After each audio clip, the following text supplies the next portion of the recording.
Sesta corsa è il premio dedicato ad Alma e Renzo Maccaferri.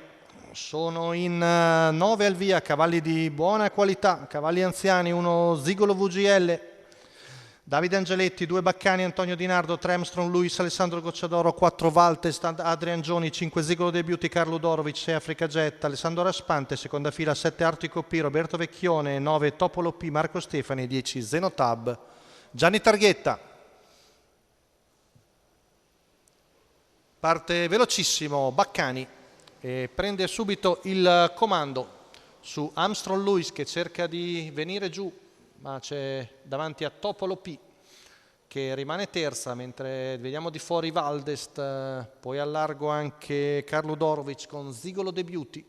Zigolo VGL invece è quarto alla Numero corda. 4 Valdest squalificato. La squalifica per Valdest, ma il favorito è al comando. Baccani davanti a Armstrong Luis e Topolo P e Zigolo VGL. Di fuori scoperto c'è invece l'altro Zigolo, quello Debuti, tanto 33 i primi 400 metri dalle retrovie. Roberto Vecchione prova ad avanzata con Artico OP.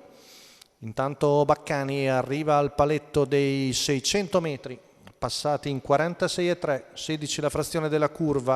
Artico P arriva a ridosso del battistrada, affianca Armstrong Luis e forma la pariglia, mentre dietro sono Topolo P affiancata da Zigolo Debuti, Zigolo VGL con di fuori Zenotab. 1 minuto e 7 decimi il primo giro, sempre in vantaggio Baccani, Antonio Di Nardo per Gennaro Casillo.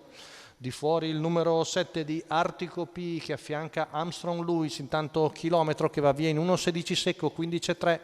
Viaggia ancora di conserva Antonio Di Nardo, le posizioni non mutano, con sempre in vantaggio il figlio di Ideale Luis. Nessuno prova dalle retrovie, ancora frazione di line, 14,9, Baccani sempre in vantaggio, ora la destra libera Armstrong Luis, siamo a 300 metri dalla conclusione, si affaccia all'esterno l'allievo di Alessandro Gocciadoro, ma Baccani sembra ancora saldo al comando, ultima curva passata in 14,8, retta d'arrivo, Baccani tenta l'allungo su Armstrong Luis che si getta di galoppo e quindi Topolo P che va a insidiare il battistrada. Baccani al comando, Topola che ci prova ma nel finale si difende di misura Baccani su una buona Topolo P al terzo, Zigolo VGL e buona quarta rientro Africa Jet. 1,14,8, 29,3 a chiudere per Baccani, Antonio Di Nardo, Gennaro Casillo, i colori del signor Franco Duva. Ha dovuto respingere l'attacco finale portatogli da Topolo P che è finita molto bene ma può essere solamente seconda. L'allieva di Marco Stefani, mentre rivediamo per il terzo posto Zigolo VGL.